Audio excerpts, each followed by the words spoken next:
Hello, and welcome to Sutro Sidetalk, episode 153, part 2.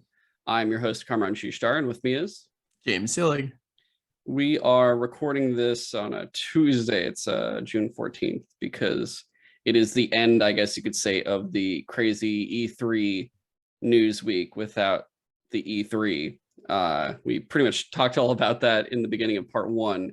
But we are finishing up here with all the remnant and the other big showcase we had for, I guess you could say, from Sunday through Tuesday, all the showcases from that time. If you want to check out our part 1, if you haven't checked it out already, which is already out a couple days ago, that one covered literally the Netflix Geek Week, Summer Game Fest, Day of the Devs, Tribeca Spotlight, IGN, Summer of Gaming, Guerrilla Collective, Wholesome Direct, Future Game Show, and am I missing something? Oh, Devolver Direct. And I think we skipped over Future of Play because I think there was like one thing I might have saved on my wish list. Yeah, but it was like we literally forgot about it, or I forgot about it, and was like, oh yeah, you know what? Not worth it. Yeah, there was that one and like a NetEase thing, and I checked them out, but I was just like, I don't want to add anything. The NetEase thing was literally for like one specific game, and I was not interested. So, but this showcase or this episode, we are talking only about 4 shows. It's the last 4 we got here. The main one, of course, being the Xbox Bethesda showcase, which usually when it comes to a big publisher, like in the old E3 times, we would talk, Sony, Nintendo, Xbox, what was it, Ubisoft and EA and Bethesda. And we would kind of like rank them, talk about them, just how they did and what they did right and wrong. And with all these new showcases that are more just, hey, here's games in general, we haven't really wanted to do that. It's just, let's talk the games. But for this specific showcase, we'll also just kind of critique it and everything to tell you guys how we thought they did with it.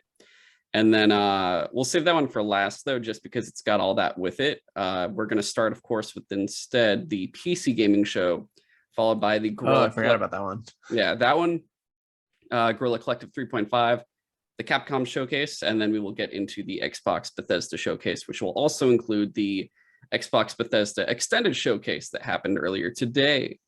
Pretty much this week is 3 releases, I think. We got part 1, which was out on Monday. It's already out right now. Part 2, which is this one, it's out Wednesday, and then part 3, Sutro Sidewatch episode, I think 33, where we talk about the animated Lord of the Rings movie from 1978. And that one's really fun. We got Ty on from Up to It, Down to It, and Ryan from Across the Bifrost, the Thor podcast. So you guys can check those out. But this is up. I was going to say this is Up to It, Down to It. This is Sutro Sidetalk, where we talk about what we've been watching and playing. But this is a special week where we're just talking news. Normally, when we do talk news, it's select news. It's like 1 or 2 pieces. We keep it to like 10, 20 minutes tops. But this is like one of the rare week of the year where we're like, okay, this is just an entire like news episode. But without further ado, let's just jump right into it, starting with the PC gaming show. Yeah, I only have 3 things on my list from this one. Okay, just name them if I don't name them here when we go through them. Sounds good. But first was Solstice, which kind of looked remotely interesting. I believe it's the one about these 2 sisters, and one is a ghost, and you're kind of like fighting through...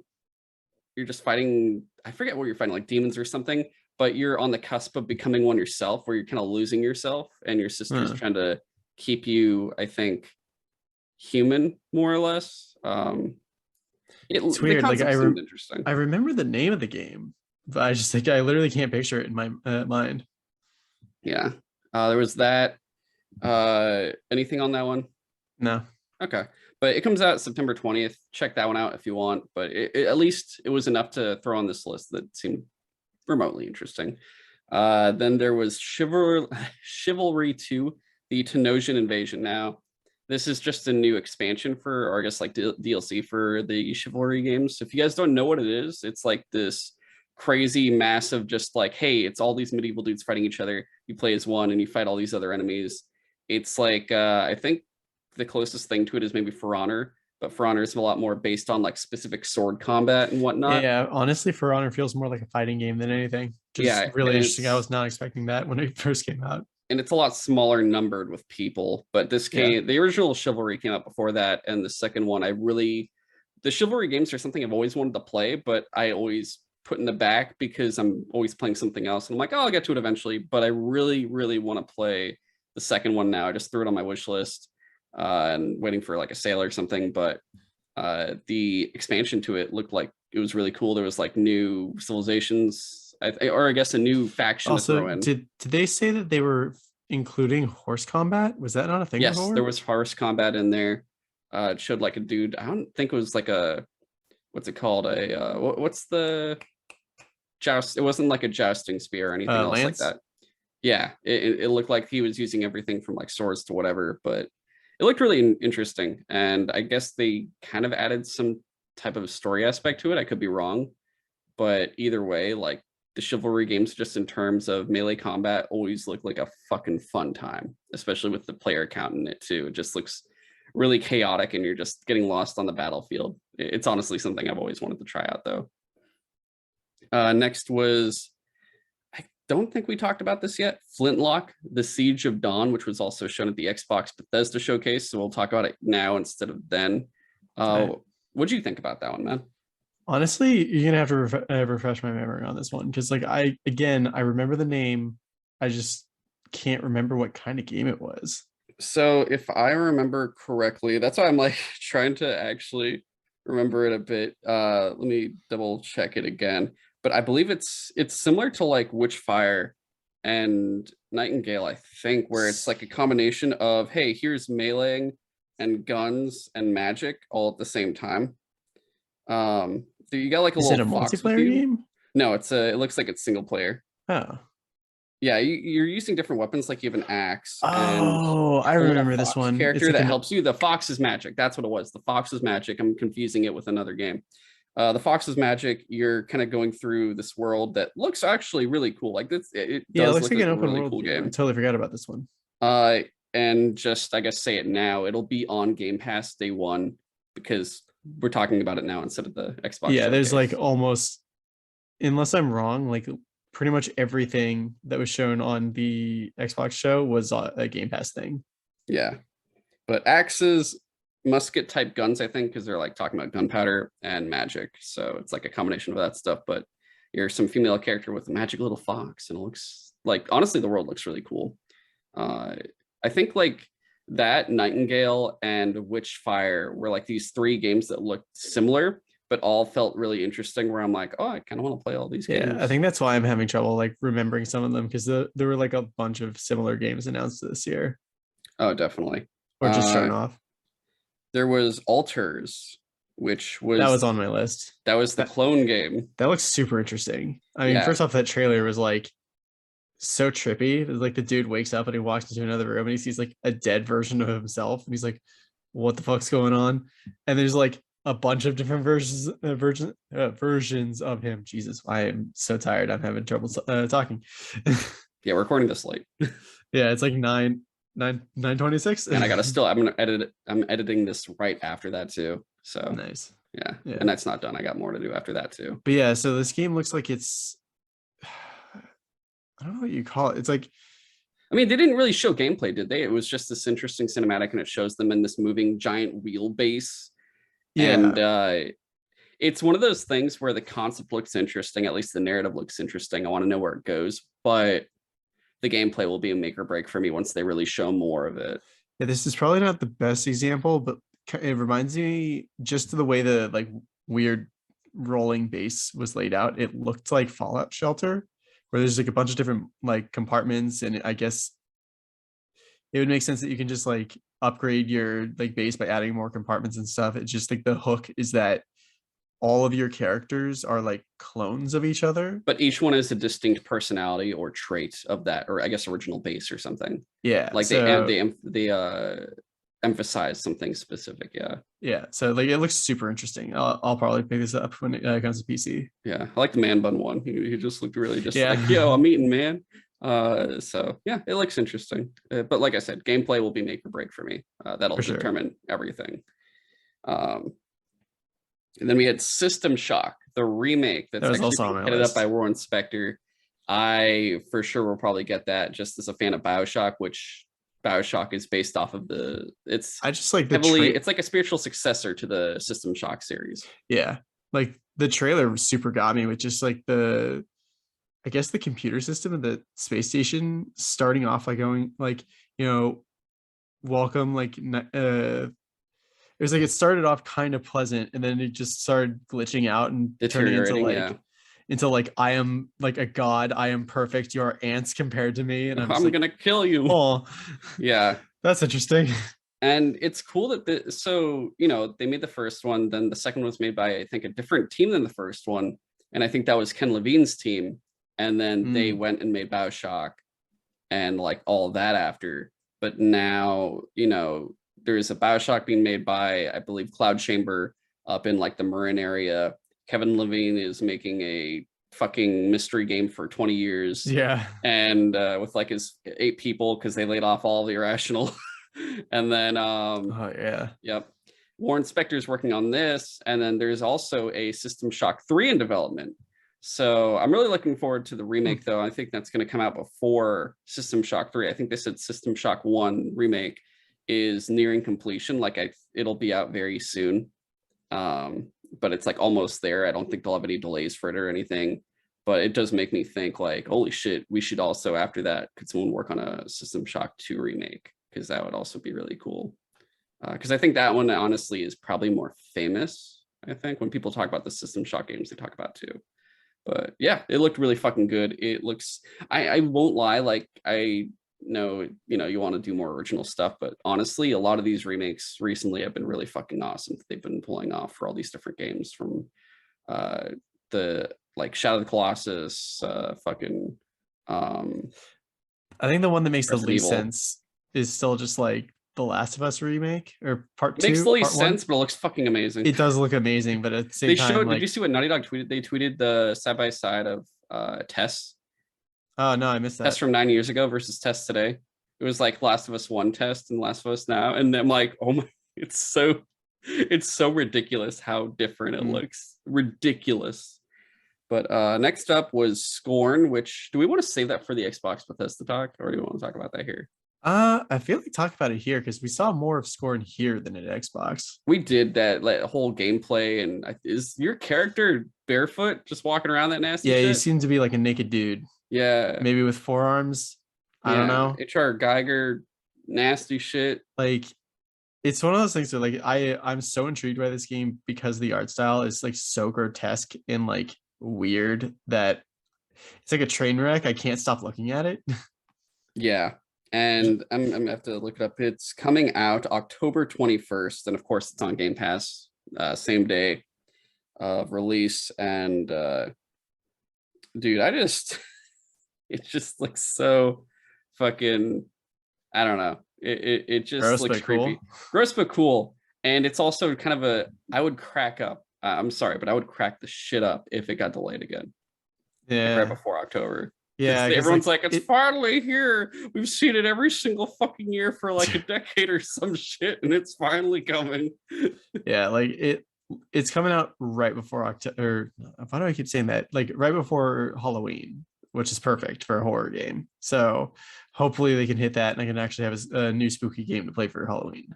There you go. Yeah, that is. Yeah, God, there's so many spooky games so I can already play, and I think they're all on Game Pass, like Blair Witch and shit. And I still have to play the Alan Wake games. Oh yeah. So. Yeah, I got a lot of shit to play. God, I hate this world. Too many things. Last thing was Icarus, and I actually have to look that one up again. Was there any other game on your list? Yeah, the only other one on my while list I was called The Invincible.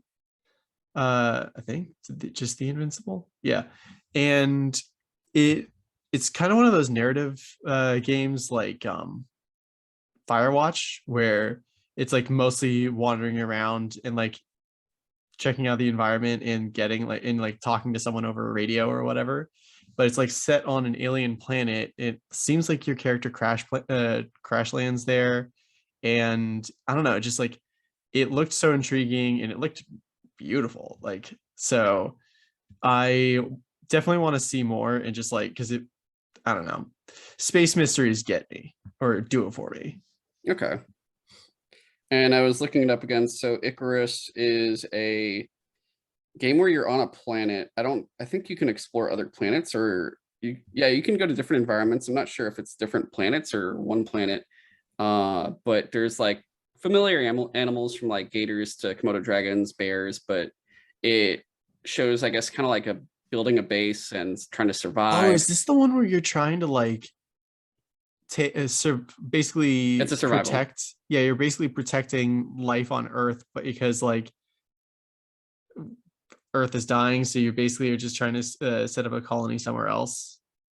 I think so. And you got everything from rifles to bows and shit. And this was the other game I think that was like kind of Was another among, survival game?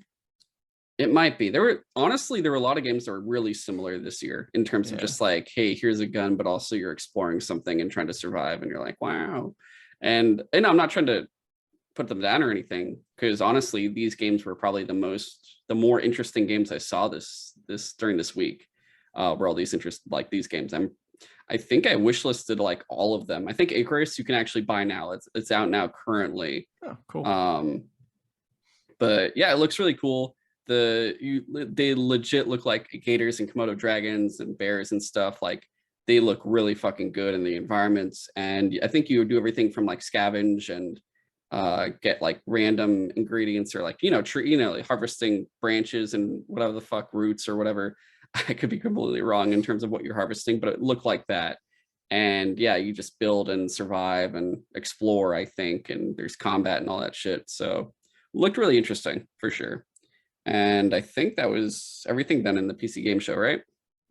Yeah, at least that I That we wanted to talk was about. interested Yeah. in. Yeah. For those that don't know, and we said it a lot in part one, but we didn't list every single game that were in these shows because we would be here for an Yeah, eternity. dude, PC Games Showcase went on for like 2 hours. Yeah. But I mean, like also just any showcase, because we'd be here for all eternity, probably with Yeah. like 20 shows.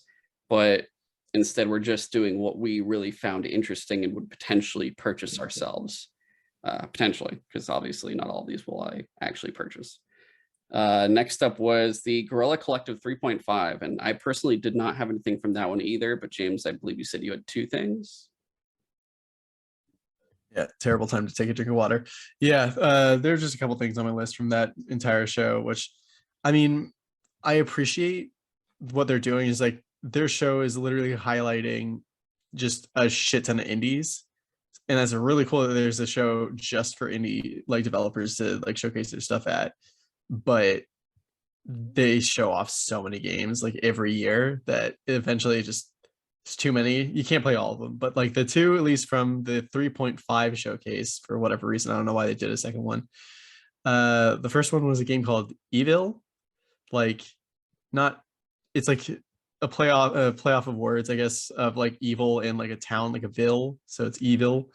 I don't know. Anyway, the main point is it like it took me a while to realize like what I was looking at when I was watching the trailer, and I was like, why does this look so familiar? Like it looks cool, it's all like medieval and stuff, and it was like, oh, this is Among Us. They literally just made Among Us but medieval looking, which I mean, it looks super fun. Like I never got into Among Us, but maybe I'll get into this one. I don't know, looks like they put a lot of effort into it, but they also basically had the rule set up for them already.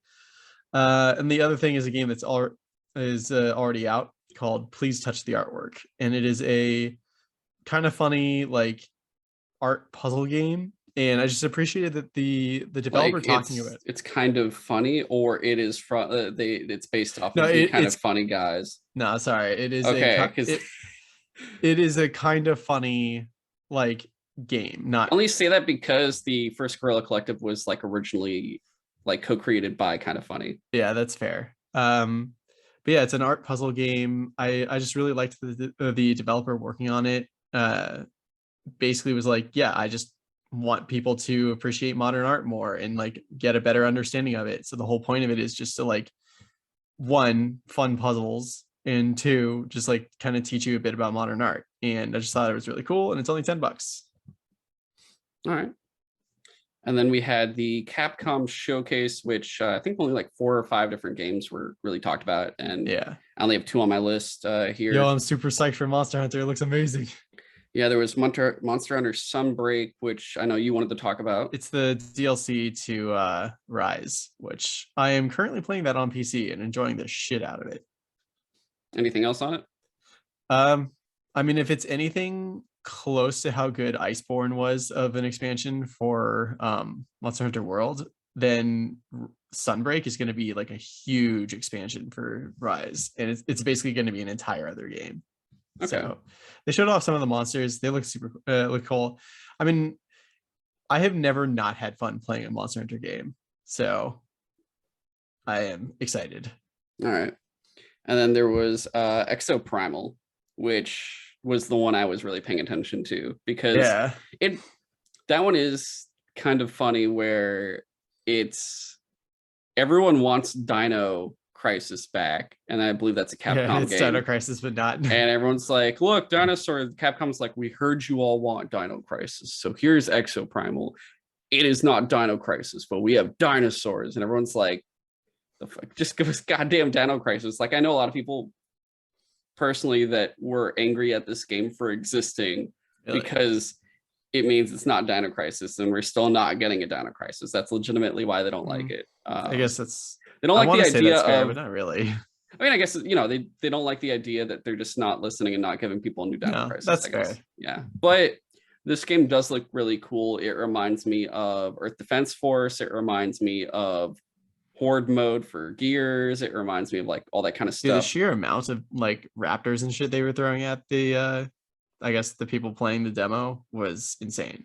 Yeah, and I just love the idea of, hey, we heard you liked killing giant bugs in Earth Defense Force. What if you did that, but it's just a fuck ton of dinosaurs? And I'm like, I like that there's actually a story mode, I guess. Yeah, there's a story mode, and I think there's different classes too. I think what I was most confused by was they kept talking about like different teams competing against each other, and I was like, I was not expecting this to be a competitive game. I thought this is going to be purely a cooperative game. I was not expecting that either. And they did say like you could sign up for, what was it, like early testing? I did the sign up for that for sure. I might do that too. Yeah, I finished wish listing everything, and I did that, and then like I signed up for like the Starfield whatever the fuck news, and I was like, fuck it, why not?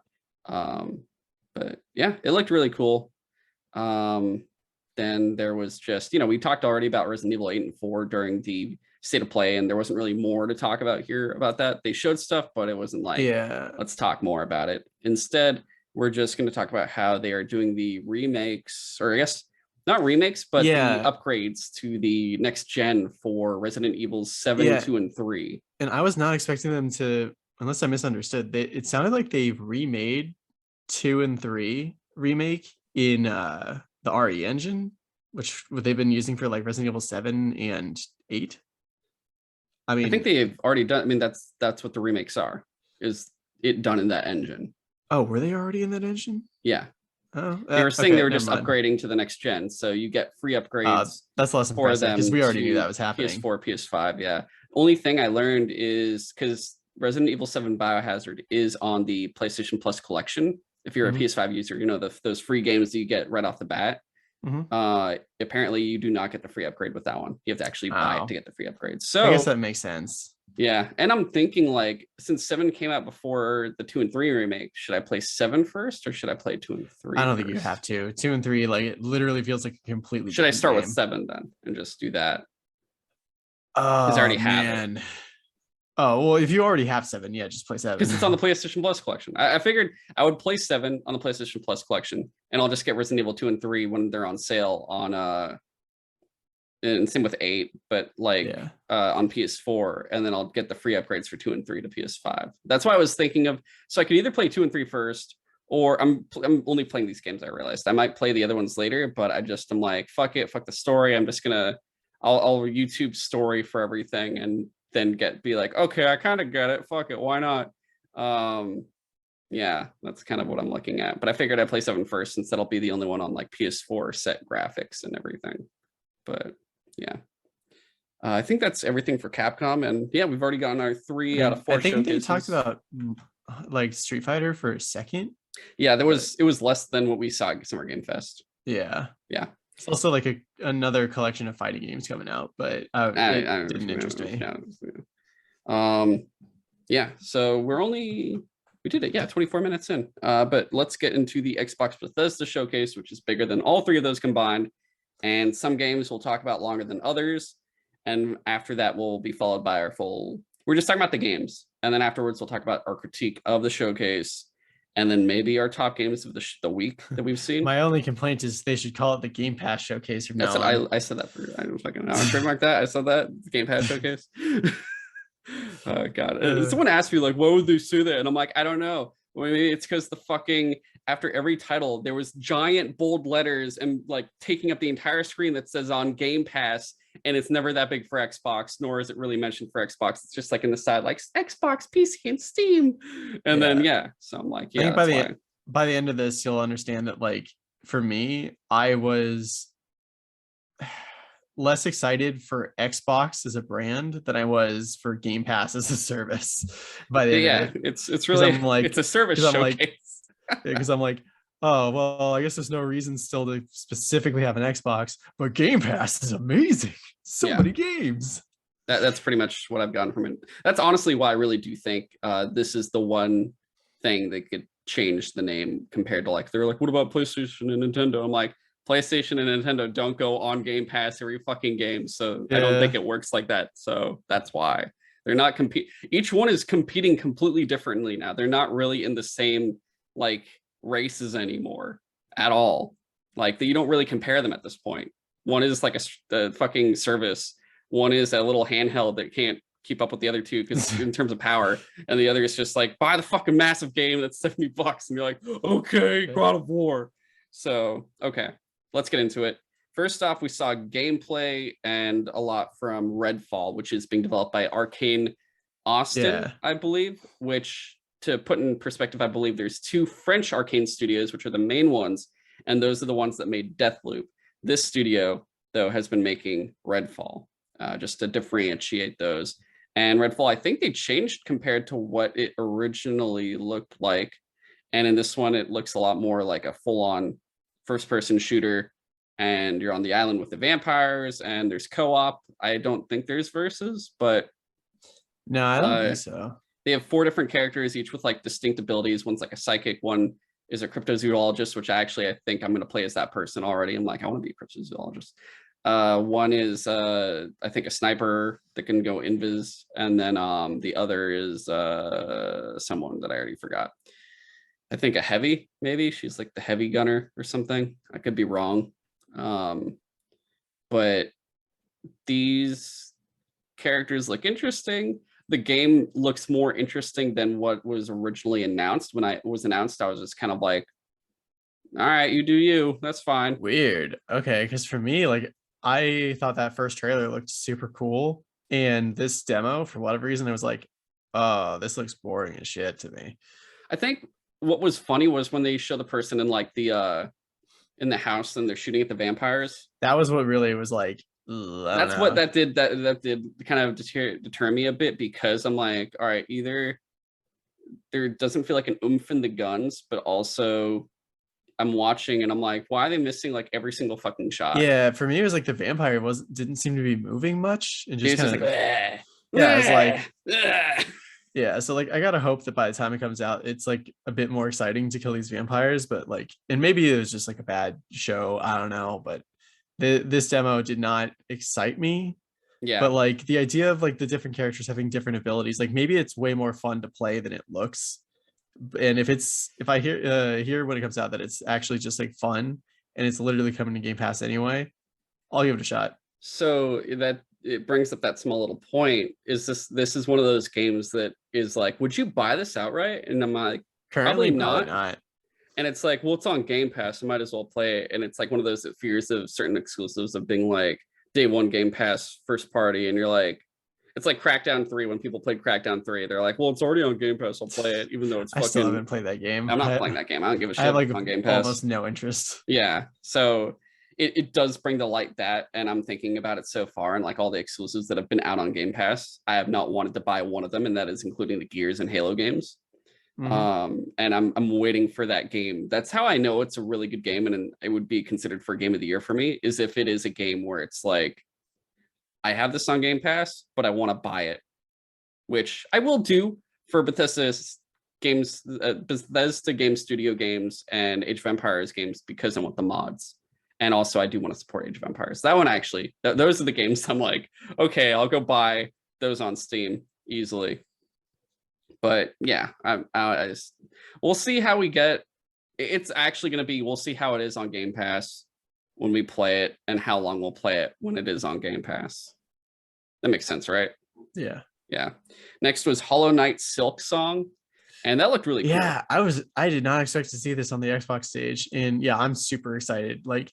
I think I mentioned way back when I played Hollow Knight that I liked it for the most part, but some of the boss fights were just like frustratingly hard. But like it was still like cool overall. And I was excited for this Silk Song DLC just because like you fight this character multiple times in the game, and she had this like really interesting move set, and like I don't know, I was like, if they're making an entire DLC off of this character, they could do some really interesting fun shit with like her abilities if they let you use all of them. So I am super hyped for this. Although I don't know, did they give like a date for it though? I don't have it recorded, so I don't think they did. I could be wrong. But two things here. One, I haven't played the first one, and I think it's on Game Pass already still. But it is. Hollow Knight is one of the series among all these other ones that are on Game Pass that I know for sure are high quality and really fucking good. It's just there's so many, and because it's on Game Pass, I want to play the games I've paid for first. And so it's like one of those things where I'm like, I will get to it for sure. It's just not something I know I'll be playing anytime soon, but I really do want to play that game as well.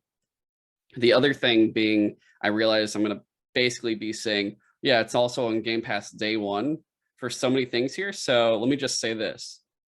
Assume every single game we're going to talk about now is all on Game Pass day one. If it is not on Game Pass day one, I will point that out because it's actually going to take less time to point out the ones that aren't on Game Pass versus the ones that are on Game Pass. So just saying that. Next up was High on Life, which comes out October 22nd. And it's a console launch exclusive, which means it is coming to PS5 later on. Eventually. Yeah. But this is the Justin Roiland Squanch Games title that you're playing, and I don't remember what it's about. All I remember is you got these different guns and like, oh hey, I'm the gun. You shoot me. They talked about it a little bit more at the Xbox Extended Showcase, where like you are apparently a high school graduate who gets like abducted by essentially alien drug lords that kidnap and sell humans as drugs. I'm really excited to play this, honestly. Yeah. I love that. Dude, I'm super hyped just because like the idea of like your gun talking to you is so nice. It's yeah, so go on, stab. The knife is so funny. Oh my god, this is gonna be like any Squanch game is probably gonna be like, I'm gonna fucking laugh my ass off. If I have a VR headset, I'll get the Trevor Saves the Universe and shit. Like these games always look like they're gonna be hella fun. And the cool thing about this was the developers were talking about it also, in the extended, and they mentioned how this is their AAA game, even though they're an indie studio, it's their AAA game, or as they called it, Triple I. Like, I guess we're Triple I. Yeah, so this is like their big game compared to, I guess, what they've done so far. I love that guns are an alien race called like Gatlians. Oh, perfect. Yeah, it's like, oh, like a gat. Oh, that's fucking hilarious. Listen, man, I don't take just shoot me at point and shoot. They don't actually say that, but I'm just imagining it's. Well, I love the one that's like you shoot. It's like babies. Oh. And it's just like, yo, those are some of my babies. It's okay. I can make more real easy. Yeah, that was so fucking funny. That was great. Just so they reminded me of Mr. Meeseeks for some reason. Yeah, it's just like it's such a like small, simple idea that they're just like, what if we run with it? Like the idea of like your guns talking to you. It's just like it's so funny. It's strangely, I am more excited to play this game than Starfall right now. Starfield. You just say Starfield and Redfall together. That's a Starfall. Oh my god, you're right. That's exactly what I did. That is a Dornish kingdom in Song of Ice and Fire. But that's not the point. I think it's the combo of they can easily carry this game as long as the gameplay is fun. The animation looks amazing, and the dialogue. The animation looks so cartoonish, and the dialogue like that, it'll carry the game easy. So, and that comes out in October of this year. Then they talked about how all the games that you're seeing here are coming out in the next 12 months.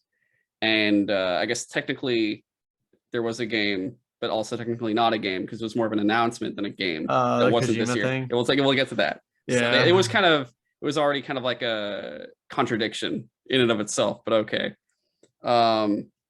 Next up was actually probably the biggest announcement in the show, which was the Riot Games partnership. And, you know, all their games are free to play, but they mentioned League of Legends, Legends of Runeterra. What's the Wild Rift or something? Yeah, Wild Rift? League of Legends Wild Rift, which is the mobile game, and then Teamfight Tactics. Oh, and Valorant. Teamfight Tactics and Valorant. So these 5 games, they're all free to play, but all of the DLC, all of the shit you'd have to pay for is all going to be included. Like you could still buy skins and shit. Yeah, but like all the characters are going to be unlocked with Game Pass. Yeah, which is for nuts. PC. So if you have Game Pass for PC, you will have access to all of this. Obviously, it's not an Xbox, but for PC Game Pass people or Game Pass Ultimate people, this is a really, really big fucking deal. And I never saw this partnership coming.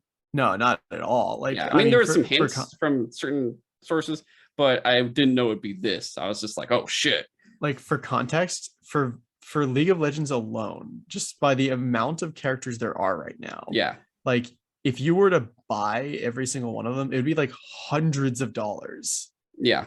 If you want to know what the mic drop moment of this showcase was, it was this. For me, personally, that. Yeah. Personally, this did mostly nothing for me. I didn't really care for it just because I don't care about... I want to play Valorant anyway. I literally have it downloaded on my computer and I just haven't gotten around to taking the time to play it yet. Yeah. And now the idea that like come September, I could just play all the characters for free. Awesome. Yeah. Free with Game Pass subscription. And, you know, it's not really that it's just I don't care about any of these games. They're not games I'm interested in. Valorant, I'm remotely interested in. Like I do have it downloaded. I have played it only because there is a select group of friends that when they request me to play it, I'll play it. It is not something that happens commonly or uncommonly. I'll say that's a rare occurrence. So I will be happy at least that I can play all these different characters when I do jump in and play, whenever that does happen again, whenever in the future. So I am appreciative of that, but either way, that is still something amazing that they've done in this case. Yeah, super crazy. Next was we already talked about it, Plague Tale Requiem before, but yeah, it's Game Pass cool. And shit. Next up was their other big announcement, first party, Forza Motorsport. It is technically Forza Motorsport 8, but they are just calling it Forza Motorsport. That was super weird. They didn't give it a number. I guess they're just like, they might be changing from this. Could be like a longer running game, or it could, I assume they'll probably want to rebooting the series sort of. I mean, look at Halo Infinite. They might treat it like that. Yeah, I could see where that. It's ongoing, and then eventually if they make a new one, they could just call like it add like more and more tracks to it. Yeah, and eventually when they make a new title, they'll probably just not put a number and they'll make some name where it's Extreme or Infinite or some bullshit. I don't know. But I can see that. Either way, it looked, you know, I'm not a racing person. The only car game I'm remotely interested in is Forza Horizon. Yeah. And this one, you know, didn't do anything for me, but I can see how racing fans will probably love the shit out of this. Yeah, I generally don't enjoy super simulation racing. Like, if you do like that, like, power to you. It's just I have never been good at it, and I just don't want to take the time to like figure that out. But good God, this game is beautiful. Yeah.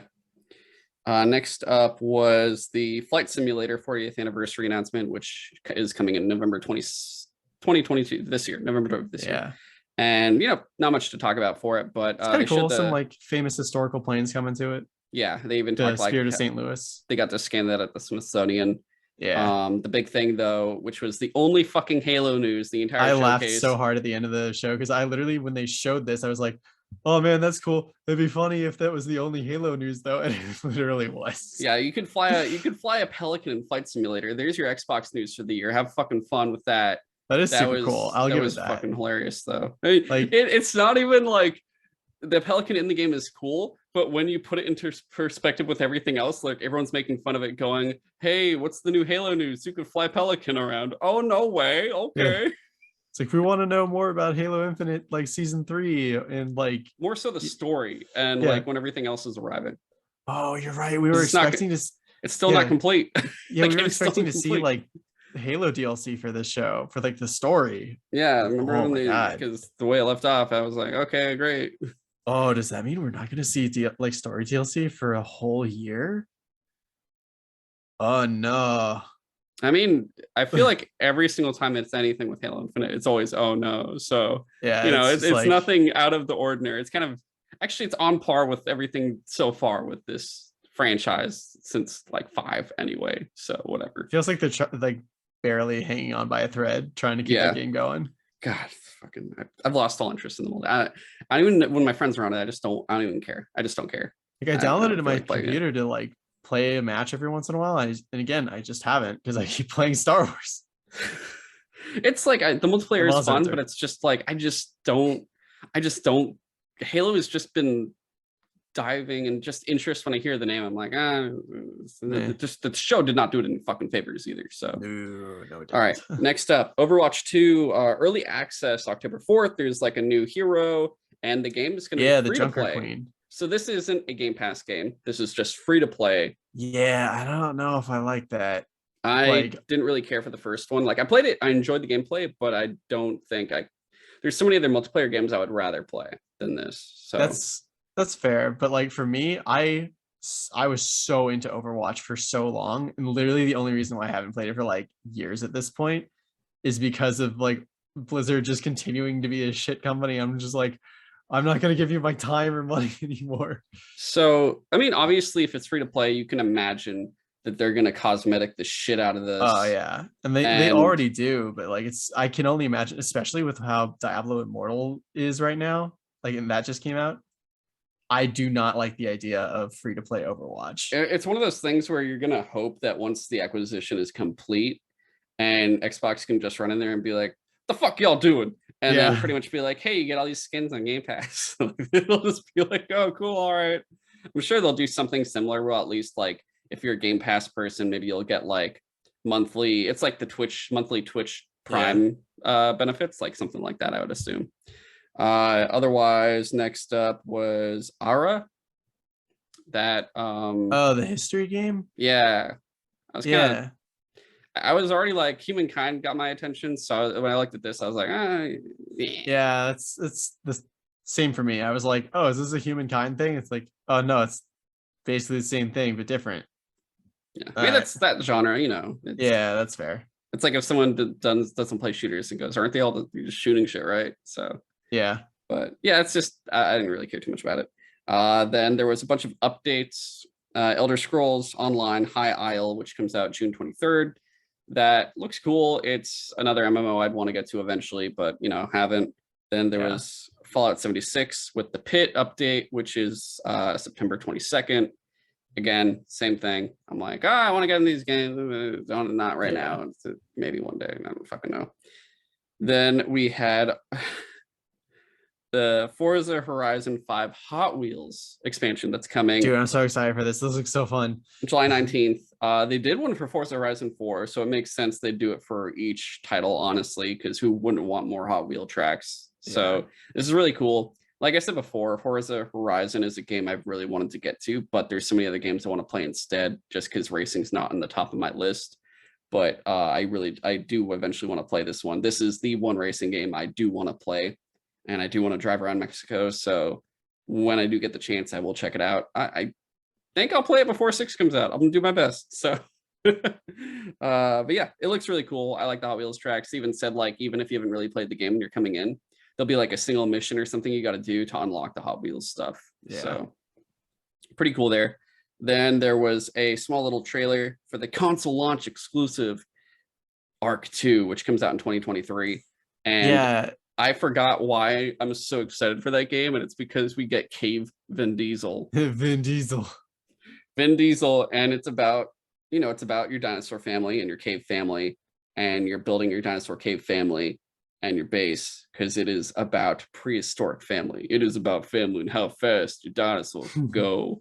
Like I just honestly, I am now 20 times like I do love the idea of Ark, and I just never got into it.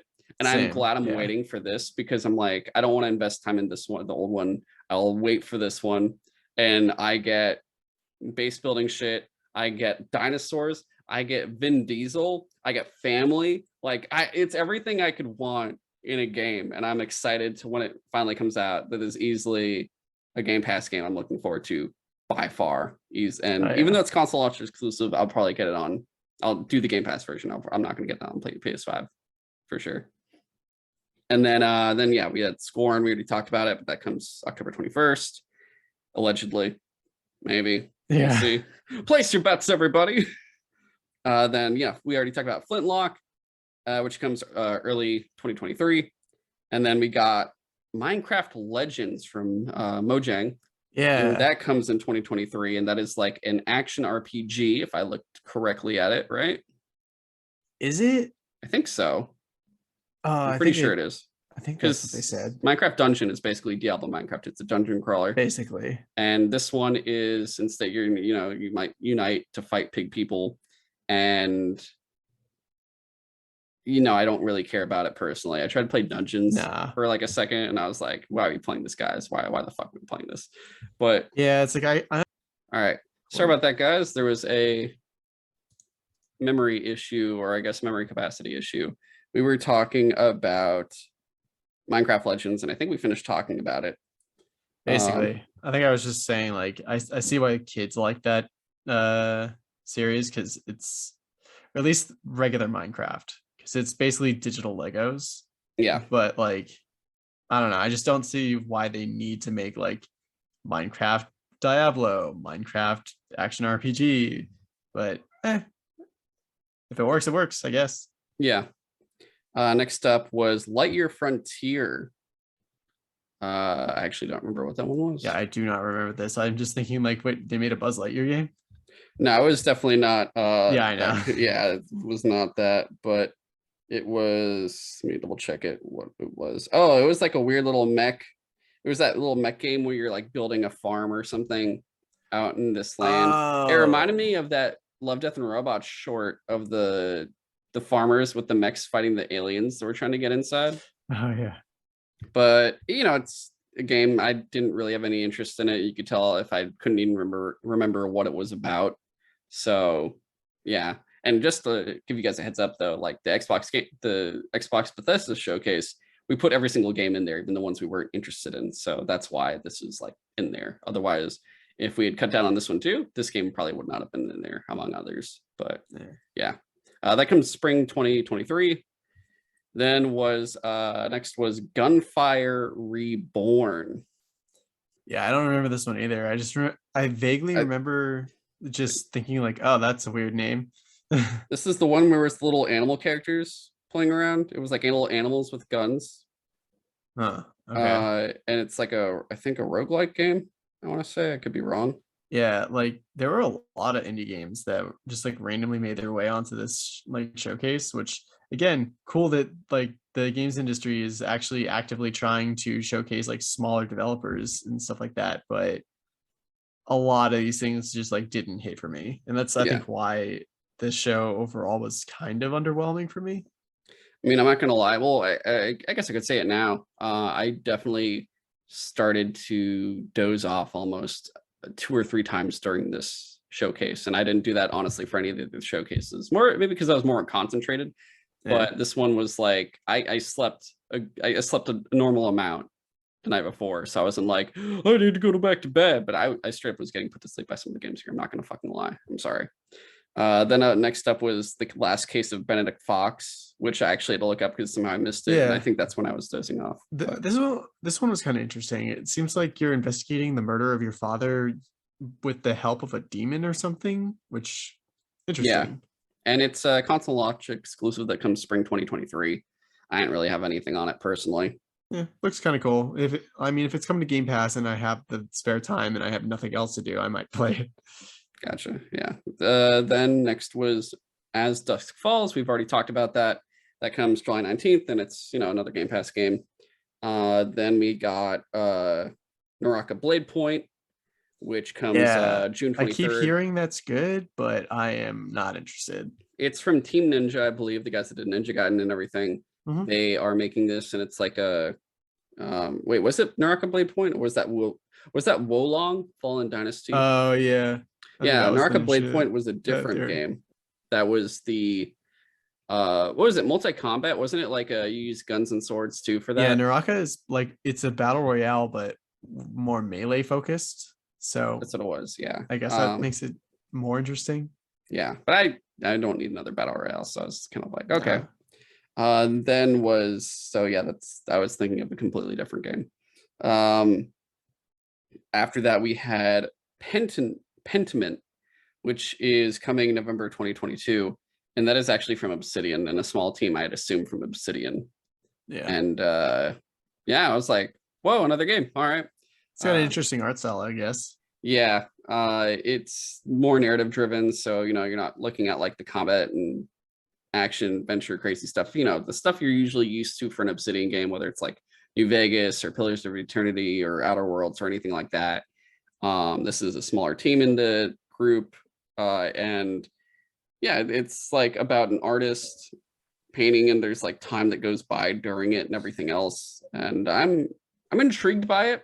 I will play it because it is an Obsidian game. Maybe I'll try to play it day one when it comes out to Game Pass in November. I guess technically it's the only first party game coming this year to Xbox. Oh, so you got Pentiment. Everything else is like 2023 that they announced or talked about this showcase for first party. Then we had an update on Grounded, where the full game is coming September 2022. And I legitimately was like, oh, it's not unlocked yet. Yeah, I, for whatever reason, was not expecting there to be like a story to this game. I like most survival games, they don't seem to bother at all with there being like a story to keep you going. But this one, I don't think it even needs it really. The interest is there, and I do want to play this game. I just haven't yet. This is also an Obsidian game. I just thought it was kind of cool. I couldn't remember when it came out, so I was just like, I legitimately was actually like, wait, so it's not fully unlocked yet? I thought it was unlocked like this whole time, at least like a year ago or something. But I guess it's been in technical beta for like 2 years. Yeah. Pre-release. There's a praying mantis. That looks cool. Yeah. But apparently there's an arachnophobia mode that actually cartoonizes the spiders. Yeah. Apparently so they did that. People apparently are afraid in this game of bugs. I guess if they already have a fear of bugs, which apparently more people than I thought are. I personally can coexist with spiders just because I would like to have these guys instead of flies, because they'll eat the flies and take care of them, which works for me. But yeah, apparently people are afraid of this, and it is something I do want to check out, because I figure even though Sea of Thieves didn't get me at first and I came back to that, I'm sure this will get me too. I just need, it does seem like a game I'll play, but I'll need friends to play with. Otherwise, I probably won't want to play it personally. But yeah, full game coming. Next up was Arabin, which is coming out in 2023. Another game that I do don't not remember that one at all. It is let's see. You play like a assassin robot. You play as like an assassin girl. It looks like an action type game. It's from Raw Fury Publishing, and it's like Baby Robot Games made it. But yeah, you get like powers and assassin abilities and shit, and you kill robots and stuff. I couldn't remember it. Sorry, developers and stuff, but it wasn't one I was interested in, and I completely forgot that was there. But I'm still really not interested, to be honest. But yeah, but if you are, check out the trailer for it, and it's coming out next year. Then we had Diablo 4 Necromancer, or Diablo 4, and the Necromancer class was announced and shown, and they showed a good amount of gameplay for Diablo 4, and we're just talking about it. The game's coming in 2023, but if you want Diablo news, you got fucking Diablo news. I got nothing else on it. Yeah, honestly, I was surprised to see Diablo at the showcase. Also, not on Game Pass, by the way. That was one of the not Game Pass games there. Also, they had it there. It's just weird that the announcement was more just like, not that Diablo 4 is coming to Xbox, just like the Necromancer class is going to be one of the launch classes. One of the 5 classes at launch. Okay. The Necromancer is fun to play as. They never revealed it, so that's why it was like, I guess, like a big deal for people. And then they showed a bunch of gameplay for a bit. It actually was there. They kept going about Diablo for a while. After that was a Sea of Thieves update, which I guess like their next season is coming July 21st. They have a bunch of cool ship customization stuff happening. Not like, you know, the normal like, oh, get your cosmetics and like customize your ship, but instead like you could rearrange certain things in it, which is kind of cool actually. And this game is honestly, I'm saving to talk about it because there's still certain in-game things I want to do before I come to talk about it on our show of like my playthroughs of it. But it's pretty positive stuff, honestly. Yeah, I feel like if the game had launched like this when it first launched, I probably would have played it for like a while. Yeah. Because it just there wasn't really much in the beginning, and I was just like, wait, that's it. Yeah, now it's a lot. It's nothing like it was at launch for sure. Next up was Ravenlock, which comes in 2023. And James, I know for a fact you also don't remember this because I don't remember this. Nope. And Ravenlock was is an action-packed fairy tale reimagining of a troubled kingdom and a young girl's destiny to fulfill a dangerous prophecy. And it just looks still cute. Doesn't sound familiar. Cute. There's a giant mushroom skeleton man attacking her, and she's going around different places, and she's got a little sword and shield, and it's not for me. But yeah, that's it. That's all I got. It just looks like another game there. But yeah. Then we got Cocoon, which I think that's a console launch exclusive. I'm trying to remember what that one was even about. Sorry, guys. Like, I feel really unprofessional for this. No, it's just, that's another one of those games where I was like, not for me, but I remember it looking unique and weird, but I don't remember why. So I think this was you play as like a winged little guy and you run around, and I think it's like a puzzle type game and platforming where you're going through and like solving areas to like, you know, go to the next area, whatever it is. I can't remember what the overall. Oh yeah, it was. Oh god, I remember. You seemed like the main gameplay seemed to be carrying stuff from one place to another to solve puzzles. Oh, now I remember why it would be a big so deal. Confusing. It's the guy that it's the team that made Limbo and Inside. Yeah, so that's why it's going to be interesting to people, because it's that group, and I'm sure I think it's Annapurna's publishing that one. So it'll be a big deal. I couldn't remember it personally, and I never played Limbo, or maybe I did play Limbo. I don't remember if I played Limbo actually. And shit, did I play Limbo? I legitimately don't remember if I actually played that game or not, but I did not play Inside. That one I know for sure I didn't play. Really? I mean, I think they're both worth it. Oh no, yeah, I know they're worth it. It's just, you know, falling behind on games. Look at me. What's new? Yeah, no, that's fair. Then was Wolong Fallen Dynasty, which was the Team Ninja game that was, you know, the guys that made Ninja Gaiden is making this, and it's like a Chinese period piece, if I remember correctly. It's like historical China or something like that. And it, you know, the combat's crazy looking. You got like I think this one has a grapple hook in it. Like you can actually grapple in this one too. And you know what's funny? I actually put it in, and instead Jurassic World Fallen Kingdom comes in as a search result before, even though you put Wolong Fallen Kingdom. That's so weird.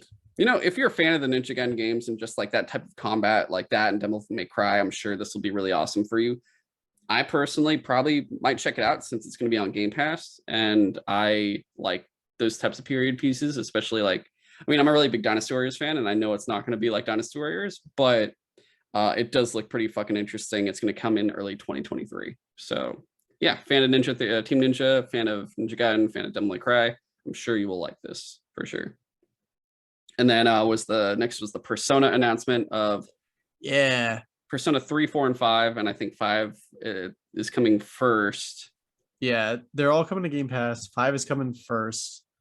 I found it really funny that I guess it's because it's technically the newest version of the game, but Persona all three of the newest versions of all three games. Well, specifically, it's funny for Persona 3 because it's Persona 3 portable, because there was the PSP version. It's the PS. Yeah, so you're playing a PSP game on Xbox. Yeah, that's what everyone's wanted this whole time. Yeah, and like, I don't know, they're all great games. Are people going to go play 3 and 4 though? Are you going to go backwards? If you get 5 first, would you want to go back to 3 and 4? Yeah, for sure. I mean, like, it's one of those things where it's kind of like how you could go back and play old Final Fantasies, because like they all have similar, like themes and stuff like that. Like how like the battle system is usually the same, is very similar, maybe with like minor tweaks between each one, but very similar. Like 3, 4, and 5 mechanically were pretty much the same game. It's just like the setting, the characters, and the story that is different for each one. So like that's why even if you did go and play 5 first and you were just like, oh my god, this is amazing, you wouldn't necessarily go back to go and play 3 next and be like, oh, this feels antiquated, because it would still feel like almost the same game, maybe like not quite as smooth, I guess. Like, I don't know, I'm sure there are like quality of life stuff that they've improved over like the years throughout the series, but it's just like, again, you'll still absolutely enjoy at least the story and the characters and stuff for between 3 and 4. Okay. And then next up was the big Kojima announcement where he's like, yeah, I'm going to utilize the cloud system, Xbox's, Azure cloud utilities to make my next game. And it'll be at Xbox. I assume it won't be third party, it won't be multi-platform if that's the case. Probably not. But he also apparently said, first off, how did you feel about that? How do you feel about all that? Well, I got super excited for a second because I was like, oh shit, are we going to see a new Kojima game? And it was literally just like him saying, yeah, I'm making a game. Like, oh, I assumed you were making a game always, or else your business would go under. But a completely new game that no one has ever experienced before. Sure. So maybe it's not a Stranding game, but it'll be its own new genre, like a Stranding type game. Yeah, is a new type of genre. So I'm excited for a new Kojima game. Like good get for Xbox to get like their own exclusive Kojima game. I mean, we'll see more when we actually see anything, but at least so far I'm like, cool, Kojima is working on something awesome, I'll be there. Yeah, there was also he tweeted out Kojima like he said after the announcement of our partnership with Microsoft using the cloud technology, with many people have asked us about our collaboration with Sony Interactive Entertainment. Please be rest assured, that's actually what it says, that we continue to have a very good partnership with PlayStation as well. Yeah, it's weird. I didn't assume that he like wasn't working with PlayStation anymore, but I guess like a lot of people panicked and were just like, oh shit, what does that mean? Like, just means Microsoft could give him some money for a game. Yeah. So if this game is, this is one of the, there's two things about this. One, I would personally this could be the Series X seller for me, maybe, if it's only on Xbox and I guess probably PC as well. Yeah. Or maybe I just get on PC, whichever. That's the thing. Yeah. I might just get on PC instead, actually. I'm not too sure. But well, here's the issue. I would want to get a physical version. And I would, this is the game where I'd be like, I will buy this even if it's on Game Pass. It might be on Game Pass, but I would buy it and I would probably get a physical version of it if possible. So I would want it on Xbox, considering, I'm not going to get a PC disc. They don't even really make those anymore at this point. And I'm like, well, it's not going to go on my fucking 1S. So I gotta go get a Series X by the time this game comes out. Luckily, I probably have 5 years for that. So there you go. That's the thing. This is the ironic part where they're like, everything here is the next 12 months. And then they announce the Kojima game. And I'm like, I think we all can tell that this is not going to be within the next 12 months, if not even in the next 3 years. If they didn't have even a piece of concept art to show, no. So this isn't coming for a long time. And I just thought it was ironic that they even did this. I think it could have been its own separate announcement. I mean, I see, it's going to hype things up. It's just contradictory to what they were saying before to begin with. That's the only thing. And then finally, at least for the main portion before the extended showcase, we had Starfield shown in depth with everything from character creation, ship customization and creation, the exploration, the fact that there's 1,000 planets you can explore, over 1,000 planets. I think they said 1,000 exactly. And we saw the combat. We saw really just the combat of like going towards a specific base, and you could like analyze stuff. You can mine on the planet and get like little resources. You're not like doing Mass Effect style planet mining, but like you're walking by and you see like and you like take it off. Dude, it's literally exactly like No Man's Sky. You pull out a laser and you shoot it. I mean, in Skyrim, you also could mine ore as well, so it's Yeah, no, the but same it's, vein as it's that as well. true, but I don't know. It's just like a lot of people are drawing comparisons to No Man's Sky To for the point like, where IGN did a side by side. yeah. And like, no, literally in No Man's Sky, to mine things, you have a mining laser that looks exactly like, at least laser wise, Starfield's like one. what happened in Starfield. And like they same thing with like the scanning visor, where like the first thing that they did when they walked off their ship in Starfield was like look at a tree or whatever, and they like a little circle thing popped up and it scanned the tree and told them what kind of tree it was. I And I mean, was you're like, pretty much an explorer. You're part of the Explorer Collective, is yeah, what they're called. and No, it I'm makes not defending it. I'm sense. just saying that's what's in the game. No, it's just, it makes sense. It's just unfortunate that it looks so much like No Man's Sky. Yeah, to the point, there's literally a very, very big meme right now where it is No Man's Skyrim. Yeah, Yeah, that's so pretty funny. that is pretty fucking funny. And I'm not gonna lie, like, I'll put it this way: Todd Howard and his team make a game. I probably will complain about the game. I will buy the shit and play the shit out of said game, because that is what happens. I bought Skyrim and kept Skyrim twice. I bought it a couple more times than twice, but I only kept 2 copies because I realized what the fuck I was doing was wrong. Actually, no, I kept 1 copy now. I sold off the other copy of Skyrim. So now I just have my PC copy. And I'm not doing that again. I'm just getting it on PC only. This is another game where I will buy it on Steam just for the mods so I can get access to the mods and everything else. But I'm not gonna lie, this game didn't look as good as I was hoping it was gonna look. Like Yeah, kind of I'll put it this same. way: the ship customization looked awesome. That's Oh yeah, great. that's strangely the thing I'm most excited for, is just like decking out my own ship. They show they're like 1,000 planets, and they show all these different planets, and they're like fucking empty. And I'm like, Yeah, so I was, is it gonna be like each planet has select building you can go into, but what about the rest of planet? Oh, you do not check rest of planet. yeah, so that's one thing that makes me nervous, is like I was like my reaction to Todd going over the map size was like, you can land anywhere on this planet. It's like, oh, that's cool. I hope there's stuff to do like in different parts of the planet other than just like a handful of places, but like cool.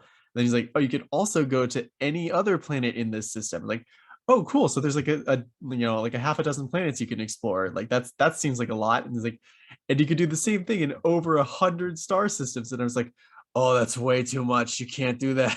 I don't think they could handle that. I'm just like, I mean, this also reminds me of No Man's Sky, where it's like keep going to new planets, and it's like they at least have, I think they do have different animals and stuff, and maybe the animals will just be different colors, I guess, on certain planets. Yeah. But No Man's Sky is also a much, much, much smaller team. Like you can consider them an indie team pretty much. So there's that. Yeah. And like there's some, like you can't expect too much when you know the game is entirely procedurally generated. Like there's not going Yeah. to be as like much polish to it. But like out of a Bethesda game where it's a finite experience, like And the I'm last gonna, game that came out was 2015. yeah, like I'm gonna assume that they're gonna put at least some level of polish on it that I'm expecting from a Bethesda game, which granted is not that much. Yeah, it But was this been game been working on for like 7 years now, right? Pretty much. yeah, They also were like, they said they did a whole new. They upgraded or made a new engine? I think they upgraded it, Yeah, but I fucking could be made a wrong. new fucking engine, but Yeah, like yeah. one thing You that looked at the worried, people. I hate it. I hate it. I feel so bad, but they were kind of right. But also, I see that's not the same type of game at all. Where this one's 20 times massiver. But someone showed side by sides of the people in this and then the people in Horizon 2 Forbidden West, and I'm like, oh yeah, oh, like it showed the Starfield people just look like PS3 characters.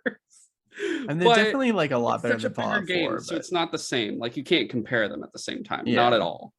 so like I'm just worried that there's going to be dozens and dozens of planets that there's like one thing to do on. It's like, okay, sure, I can Yeah, land anywhere on the planet, but am I gonna want to land on the other side of the planet? Is there anything to do there? it's gonna be a wait and see till we actually play kind of Yeah, thing. But I do love the idea of exploring, even though it pretty much literally more or less is just No Man's Sky, but bigger. Considering like you can make your own ship crew, you can make an outpost and have people man the yeah, outpost. and you could see all those feelings of the Fallout 4 base building right there and the settlements. Yeah. So I'm really excited for that, honestly. So this is still a game I'm very excited for. I will play day one. I'm gonna pay money for this game. Yeah, like that's the thing. But I am worried at the same time because Bethesda Game Studios is known for one step forward, one or two steps back at the same time. Yeah. They'll do some new thing for the next game, and then the successful thing that you wanted them to carry in from the previous game, they somehow removed, and you're like, what the why the fuck wouldn't you put that in? You could have made this game better, and you chose not to. It doesn't make any sense. So yeah, like I'm also complaining about like the things that concern me, and I'm like the demo didn't wow me. The combat looked very whatever. I'm gonna be completely honest. Same. It looked so. It was just like it didn't seem like. Yeah, I don't know what it was. It seemed really hard to tell if they were taking damage or anything, but like the health bar was taking damage, so that was weird. It just looked whatever. But combat like looked very whatever. I was half expecting there to be a version of VATS, but I'm guessing they're trying to prove that you don't need to. Yeah, I think they're just keeping that to Fallout. Yeah, probably. Maybe.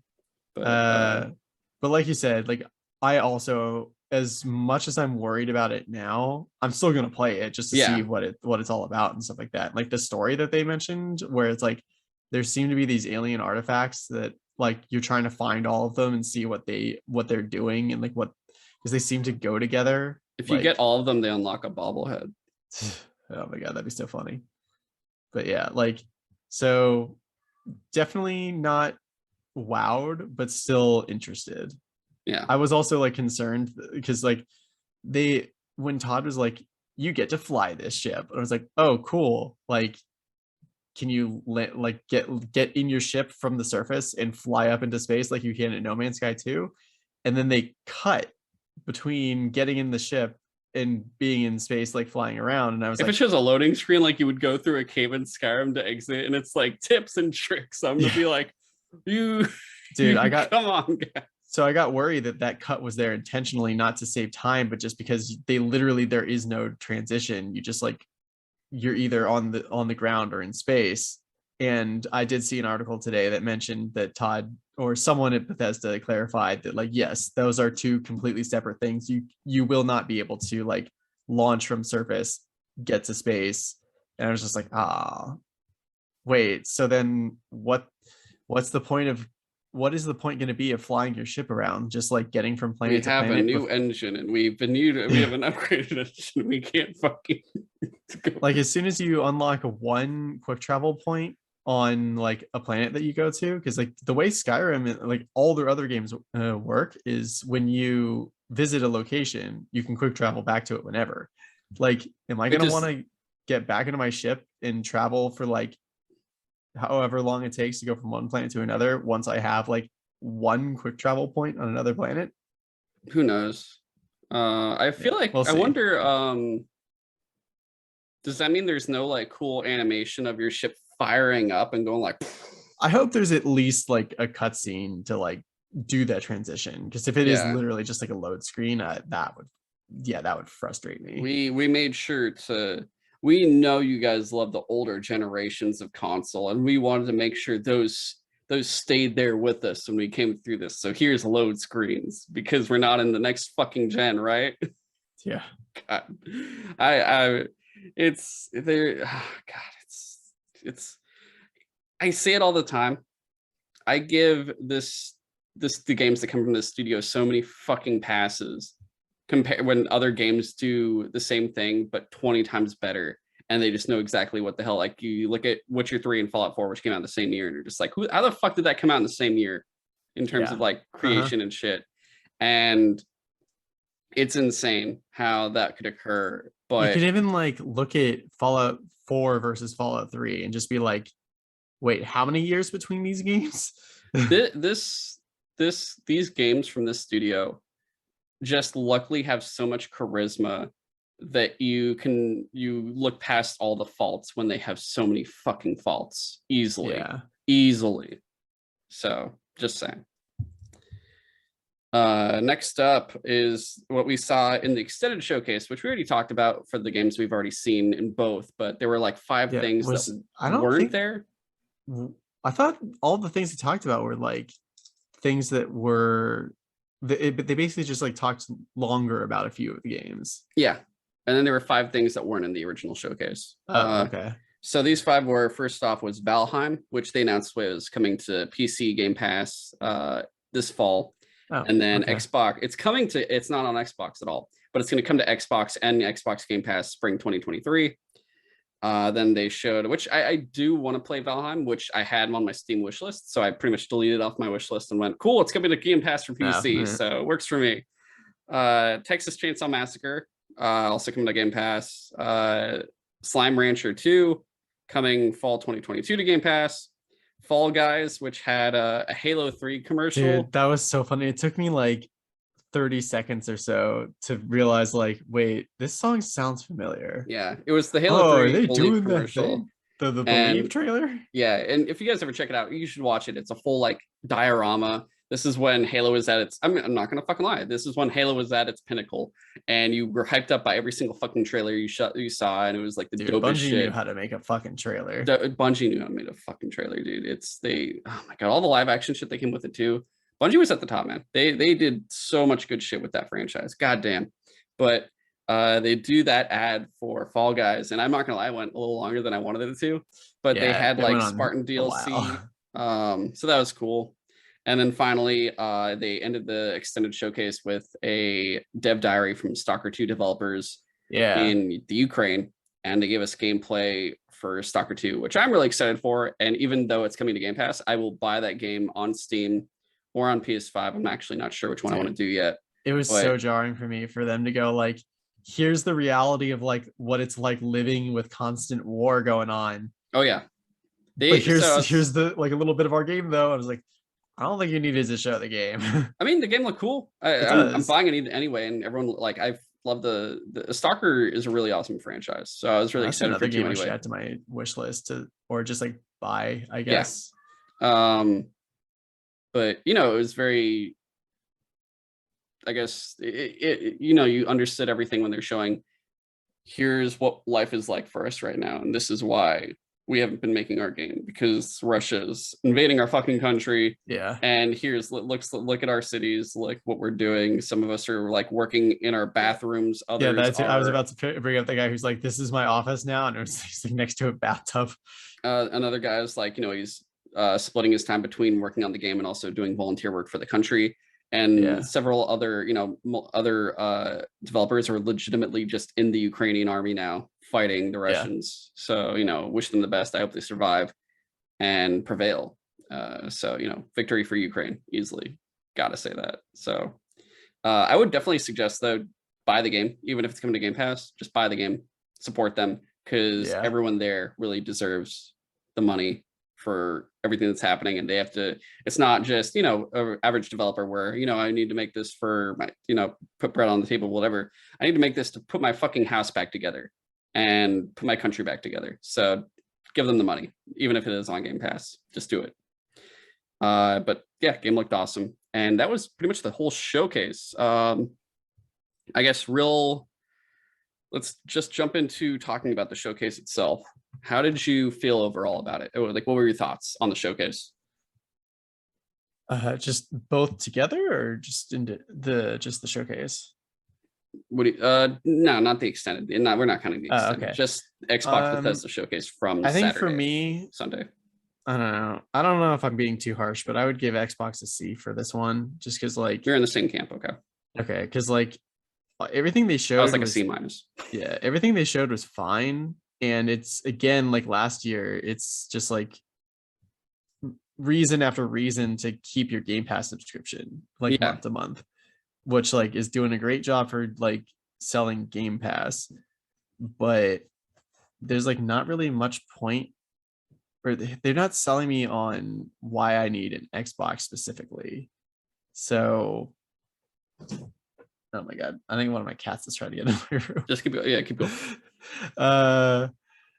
So like it's just at the end of the showcase, I was just underwhelmed, and I was like, going into it, I was super hyped. I was like, oh man, we might see some new Halo DLC, like we're gonna get to see Starfield.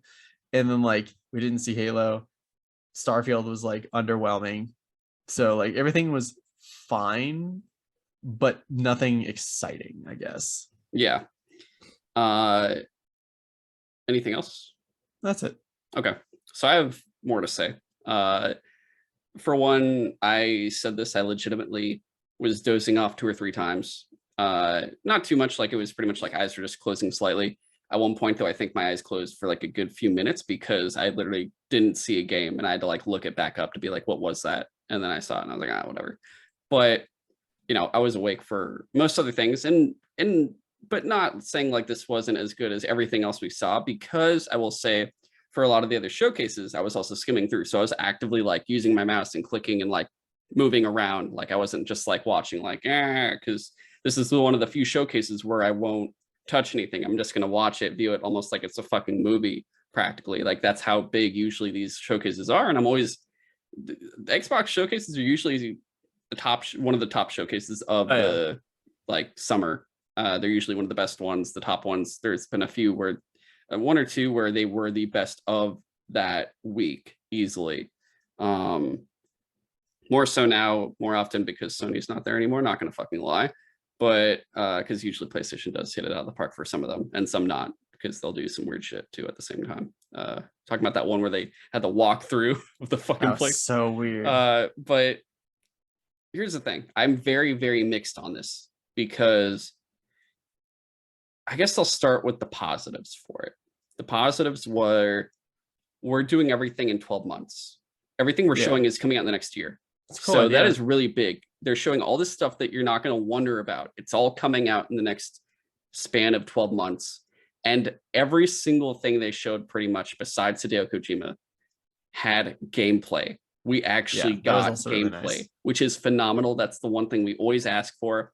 I like cinematics. I do. But if I get a cinematic, I want gameplay with it. Start with the cinematic, show me the gameplay, or just show me the gameplay. The gameplay is the reason we're watching this. We want to be sold on this game. We want to see if we want to play this game. And they listened better than probably any other publisher has listened so far for a showcase, I think. Minus maybe, I feel like PlayStation may have done that recently, but I don't remember anymore. And for now, I'm just going to say they did the best now for this, of showing us gameplay, for sure. So I really appreciated that. They did a great job with that. Those are 2 things I thought they did really well. And I think they should do this every year. Give us the next 12 months of games. Yeah. And show us just gameplay. And I could probably give them a higher grade next year. Whether it's like easily a B, just because they did that, and an A if all the content is that fucking good. If the content is fucking amazing. But easily that is something that will do it. But I gave it a C- for a reason, whether they are intricate reasons or not. One being that, this is probably bullshit, but I will say it. Like, even though it's the Xbox Bethesda Showcase, I felt like, because you have these 2 names now. Usually you just have the Xbox Showcase, which means everything coming to the Xbox. When you put Bethesda on it, you're expecting a lot from both of these studios now, or what you're expecting, and you don't get as much as you'd want to see. And that kind of ruins it a bit, like we were joking about, but also not joking about, like calling it Game Pass Showcase would have been more appropriate at this point. So that was a little, it's not like especially a big, since they've done this multiple years in a row now. Yeah, and it's not a big grade killer, but it's just something that's I think what I would put the minus for. The other thing being, the 2 big things here being, I just wasn't that interested.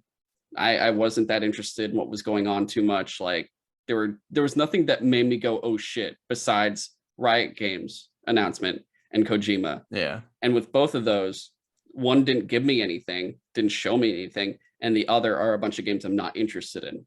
So that's why it wasn't really that interesting of a showcase to me. And in Starfield, I was also interested and also not interested at the same time, because nothing looked as good as I thought it would look at the same time. The other big thing being that this is also my fault personally, because I hyped myself up for this. I thought it was going to be better than it actually was, which, that's, I would say, actually both my fault and their fault. But they should have easily, this would have changed everything. It's like the big complaint for all the state of plays was, well, what's it going to be about? And they make sure to say now, This is about VR. This is specifically third-party games. This is indie games. This is about Ghost of Tsushima specifically. They are telling you what it is so you know exactly what to expect, so you're not let down, and maybe you're just happy for what you see because you're expecting what you're going to see. For this, they didn't tell anyone that it was going to be the next 12 months of shit. And when they did, that meant we're not seeing all these games they've announced already, and they're still in the dark. And like Avowed, we didn't see anything. Well, here's a list of them. I'm at least at the top of my head. Yeah, Avowed. Now Outer Worlds 2, both which from Obsidian is kind of funny because you're like, Avowed was announced at the same time as Grounded, I want to say. Then they announced Outer Worlds 2, and we still haven't seen anything from Avowed since it was first announced. And now they announced what was that other game? I already forgot its name, Pentiment. And we still haven't seen anything from Avowed. And it's just funny that they can do that, which like I said, in their defense, like Pentiment and Grounded are much smaller teams than whoever's making Avowed, and probably now fucking Outer Worlds 2. And I'm like, why aren't you just all focusing on Avowed to at least show us a second thing about it? But yeah, so Avowed, Outer Worlds 2, what is it? Fable, Hellblade. I feel like there's more games, James. Indiana Jones, technically, that's from Bethesda now. And there's much more. Does that mean I'm not getting Hellblade for another like year? Is it Everwild or Outer World? I think it's Everwild from Rare. And I'm pretty sure there's more games too besides those. That's at least half a dozen games, but I'm pretty sure there's probably more that I'm just not remembering. Not to mention Halo Infinite story expansion shit that we're expecting because the fucking bare bones shit and shit. So all of that's not shown. And we're all wondering and hyped up for all these different games because all the games they're announcing now and showing us are not the games that we're really excited for. At least I'm not excited for. I'm excited for Avowed. I'm excited for Fable. I'm excited for Hellblade 2. Those are the ones I'm waiting for. And I didn't see them again this year. Yeah. And that is fucking Elder Scrolls 6, actually 7. Fucking Elder Scrolls 6. Oh, yeah, I don't know if I want to count I'm going to count it because you announced it. That's your own fucking fault for announcing that. I guess that's fair. That's fair. That is fair. You should not have announced it. That was your own mistake. You have to eat that now. For until that game comes out, post Starfield, you have to eat that every single fucking announcement you do. What was Todd thinking? I don't know. I don't know what Todd, Pete Hines, who the fuck did it, but either way, Bethesda, that was Bethesda's fault. Sorry, Xbox, you inherited Bethesda's fucking Elder Scrolls 6 bullshit. But you have all these games that we're all waiting for, and we were expecting because you did not tell us beforehand that it was only going to be the next 12 months. If you had told us before, we would then temper our expectations and been ready for, okay, maybe I would then think I'm probably not going to see most of these games. I would only maybe expect Hellblade 2. And if they didn't say it, I'd be like, I'm a little disappointed, but I expected what I saw and I'm okay with that. But because of that, we all had our expectations up to here. And when they showed it was down here, we were like, fuck, because I'm not the only one. You're not the only one. I've seen tons of people online. I think the only person I personally know that liked it positively was just Orin. Oh. So well, there was no Halo though. Yeah, even Miles fucking was so Miles was the big one being like, we just get a fucking pelican. We were just like, yeah, you just get a fucking pelican, man. So what, don't you like it? That was the big thing. So I really do appreciate the gameplay shown. I really do appreciate being in the next 12 months. I just wish you said that beforehand. Yeah. And it would have made all the difference because it would have changed expectations. That really does. Yeah, you're right. Instead of being like, oh, that was underwhelming, I would have been like, whoa, all this is happening over the next year. That's crazy. Yeah. And also the fact that like this is a new strategy. They're doing this for the first time this year because they listen to their fans, which is a good thing. And now listen to us now and give us a heads up next time. Yeah. And just for the future now, though, you know, these games are going to come out. We're going to get to next year, whether it's like, you know, the XO Live or this next showcase we'll do next year. And all the games we've seen have come out. So they have no Starfield 2 to give us. They have no Redfall to give us. No Minecraft Legends or Penitent or Forza Motorsport. And none of those will be there, which means all these other games they announced, we're still going to expect, potentially. So they have two things now. you cannot announce games anymore that aren't going to come out within the next year for your own good. If you will maintain a next 12 months style, you shouldn't announce your games that aren't going to come out within those next 12 months then. Otherwise, you're going to have people wondering and expecting it each time. That's the only caveat to doing next 12 months. Like, that's the one downside to it. You know, everything has cause and effect, or equal exchange, I guess you could say in alchemy terms. But until you guys catch up with all those announcements you made and make those games and have those games come out, they're going to still linger there. I personally will now, knowing how you guys have done it this time, will be more aware next time going, oh, they'll probably just do the next 12 months again. So I'll have my expectations more tempered and be better expected for everything you guys show. And, you know, I'll probably give you guys a higher score because I'll know exactly what I'm going to probably get for the most part, with some surprises, and be like, cool, what a good surprise. But for other people easily will be going, where's Avowed? Where's Elder Scrolls fucking 6? Where's Fable? And that's gonna, that baggage, like the baggage will remain no matter what. Your baggage is going to be there until you empty it all out. So just keep that in mind. But yeah, I don't know if that's a lot, but I think that's everything I got on this. So boom. Yeah, I think I'm right. I'm pretty sure I'm right, James. I feel very confident about what I'm talking about here this time. I'm like, I know what I'm saying. I agree with you. Like, if they had just given us like some forewarning, we wouldn't have hyped ourselves up so much. Yeah, like I said, do this again next year. Give us that 12 months in advance, and I guarantee you, if it's like this, if it's this much stuff, and if better content maybe during it, I could easily see myself giving it easily like a B or an A, probably. Yeah. Easily. I'm still honestly most surprised we didn't see anything Halo. Yeah, it's a fucking Halo, you know, that's Halo. But that is, did you want to talk about your top games at all, or did you have any top games? God, my fucking cat. Other than like that one game from the Guerrilla Collective, 9 Years of Shadow, that just looked super, super cool. Like, at least that's probably my number one indie game. I don't know. I didn't really think of anything else, so okay. I'll leave it at that. I'll just say for myself, the ones that blew me away the most, I guess you could say, was the Callisto Protocol, Nightingale, yeah. Choo Choo Charles, and I think I had one more. Honestly, yeah, Bear and Breakfast and Time Flies, surprisingly. Yeah. Like, those were actually really interesting. So, yeah. But that's been the show. I hope you guys enjoyed it. That is the end of part 2, and we are done with all this fucking insane news until what I'm sure will happen is we'll either have a showcased in like July or August from PlayStation, or they'll just give us God of War. I'm fine either way. I just want God of War. So yeah, just show me my God of War. They haven't shown us anything, so show us fucking God of War. It's coming out this year, as you say. So give us all the fucking gameplay. I'm sure that'll blow everything out of the fucking water. But yeah, if you can support the show, though, subscribe on whatever platforms you're listening on. If it's Apple Podcasts, give us that 5-star review. If it's Spotify, please rate us. And if it's YouTube, give us that like and subscribe. Please follow us on TikTok, Instagram, and Twitter. Currently just active right now on Twitter and Instagram, much more active than I was before. So we're punching shit out there. TikTok, I will try to do it sometime in this month, but I'm traveling a lot, so it's kind of hard to make those 1 minute, those like 30-second clips from everything, but I'll see. Otherwise, for sure, July, I almost guarantee it, hopefully. And then follow James on Twitter at InvaderJim124. Follow me on Twitter at GoGoComzilla.